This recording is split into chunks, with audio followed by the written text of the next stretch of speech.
Hey, what's going on, y'all? It's me coming at you again with another vid. First things first, I'm going to give you guys a quick update on my live debate that's going to take place this Saturday.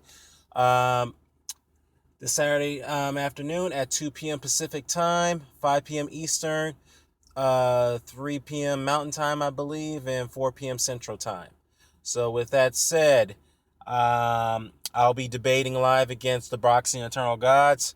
We'll be discussing the topic between who's a greater fighter between Evander Holyfield and Floyd Mayweather Jr. It should be very interesting and provocative. Can't miss it. Looking forward to it, and I hope you tune in. Now, um, I want to touch upon an interesting article I came across today on Boxing Scene. It says here regarding Peter Fury, who's the uncle and trainer of the Unify and recognized champion Tyson Fury, heavyweight champion Tyson Fury. It says here that he was very impressed by Charles Martin's performance against Zars Glasscock.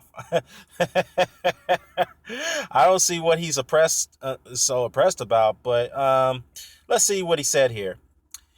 He said here, quote, you know,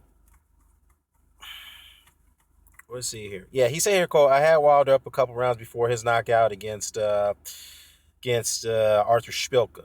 He got the knockout, and that was the main thing, but it was an impressive performance. That's a bit of shade right there. Charles Martin looks very good. Now, from what I've seen, he's useful. I mean, I had him beating Glasscock before the injury and saw the fight go only one way, to be honest. Peter Fury told Sky Sports. Now, I tend to agree with Peter Fury on that because I know a lot of people giving Charles Martin a lot of flack for winning that title. Let's be honest here, man. From his body language and his facial expression, he didn't want to win that title that way, okay? As I stated in my other video, which got taken down, I can't disclose why.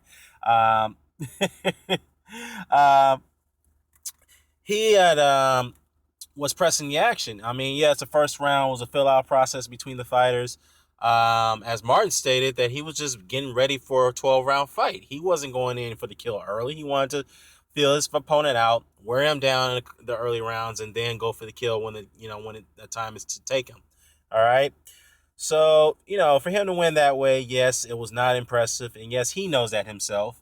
So we didn't really get to see the real Charles Martin, okay, against a legitimate contender by the name of Zars Glasscock.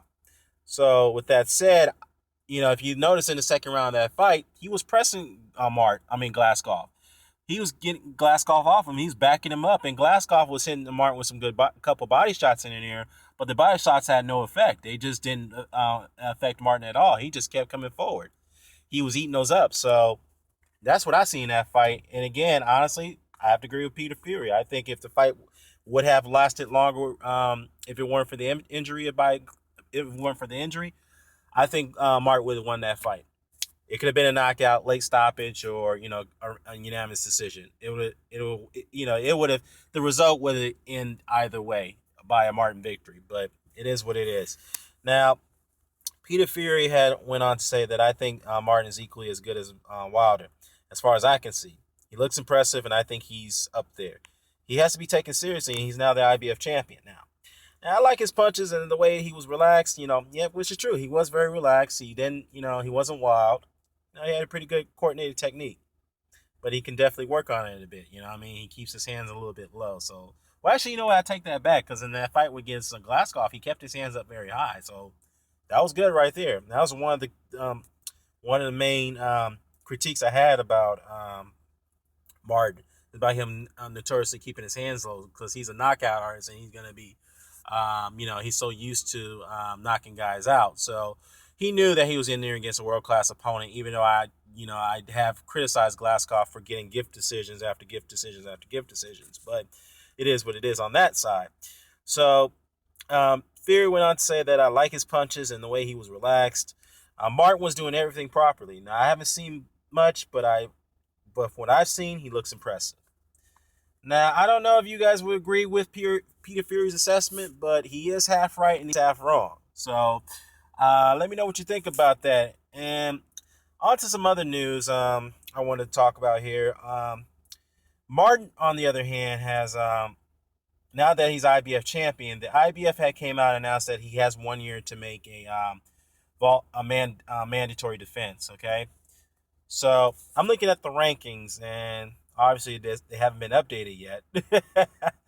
So Tyson Fury is no longer the champion. Obviously he was stripped. So as far as Glasscock is, he's no longer the number one rated contender, so he's going to slip down in the rankings. In fact, speaking of Glasscock, it has been reported that he'll be out with a knee injury for at least 1 year. So it's definitely devastating for a guy who goes down with an injury like that, especially a knee injury that that um, helps plant the weight of your feet in the ring and helps your mobility and whatnot.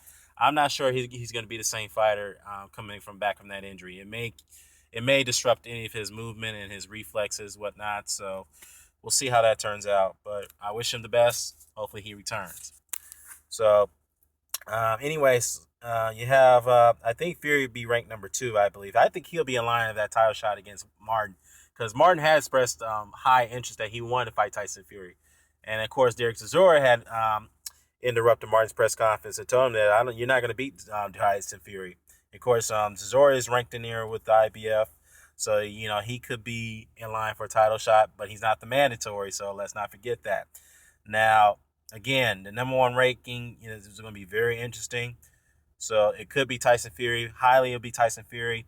But if they do somehow allow Martin a voluntary defense, which is he will get because he does have 1 year to make that mandatory defense.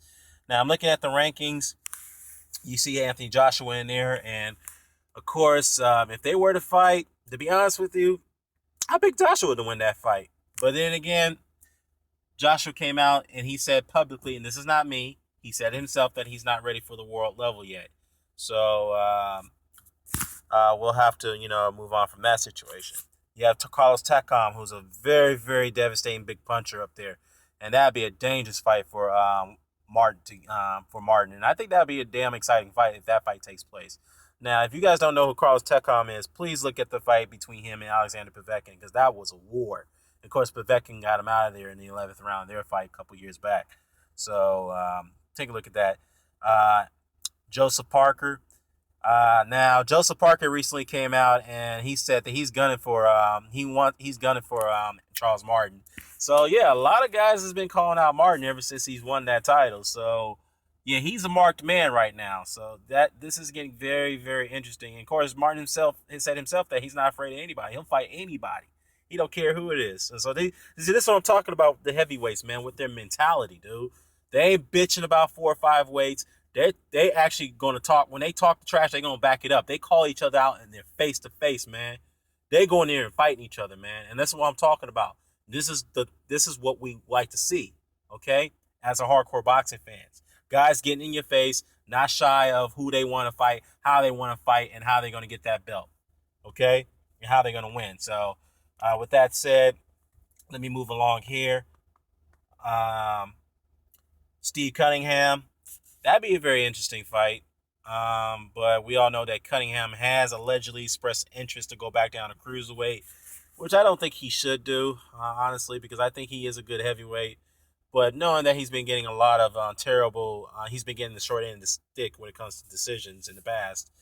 I could see where he's coming from, especially from the Antonio Tarver situation, where he felt that he was robbed from that victory, which I think he was robbed too.